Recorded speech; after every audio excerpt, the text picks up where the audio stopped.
Nyt on siis piirustus valmiina ja muuten on ihan tyytyväinen tähän piirustukseen. Tuonne on vaan jäänyt nyt semmonen kohta, missä ei ole ollut tussas ihan täydellinen.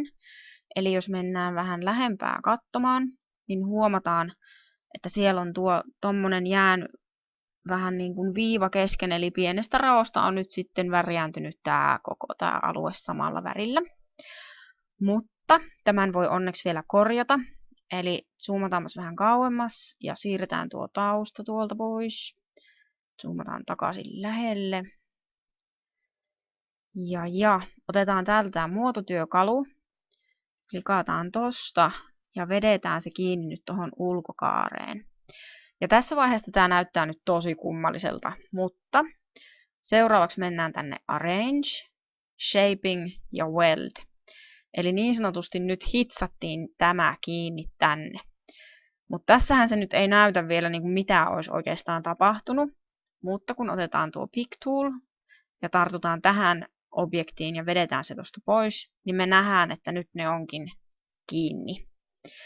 Mutta nyt sitten, jos me vaan laitettaisiin tää tähän takaisin ja klikattaisiin se tonne alle, niin sehän värjäisi silti tämän koko alueen taas samalla. Eli me halutaan irrottaa nämä toisistaan.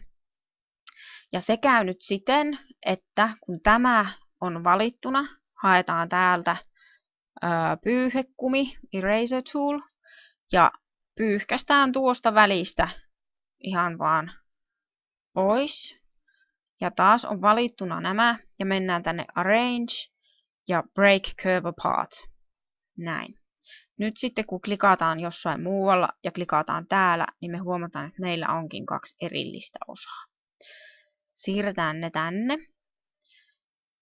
Ja huomataan se, että koska tätä nyt venytettiin, niin nämä ei ihan enää mene silleen täydellisesti näihin kolosiin. Mutta ensimmäiseksi voitaisiin nyt ihan Control ja End, niin nyt ne on ihan alimmaisena tämä yksilö. Ja yhden kerran mä annan sille Control Page Up, jotta mä saan ihan alimmaiseksi sen taustaneliön. Ja sama tälle Control End ja Control Page Up. Noin. Sitten otetaan muototyökalu. Ja otetaan ihan tuosta reunasta kiinni vaan ja vedetään pikkusen. Pitääköhän tuoltakin pienesti vetää. Noin.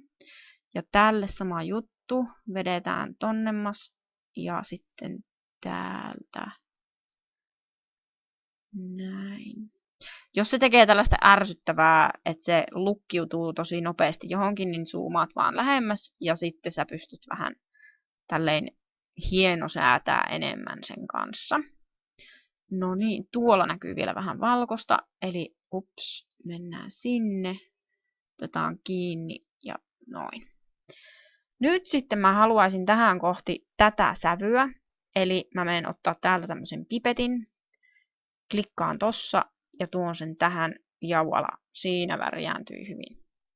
Nyt sitten jos zoomataan ulos, niin näkyy, että hyvin on värjääntynyt, siirretään tausta paikoilleen.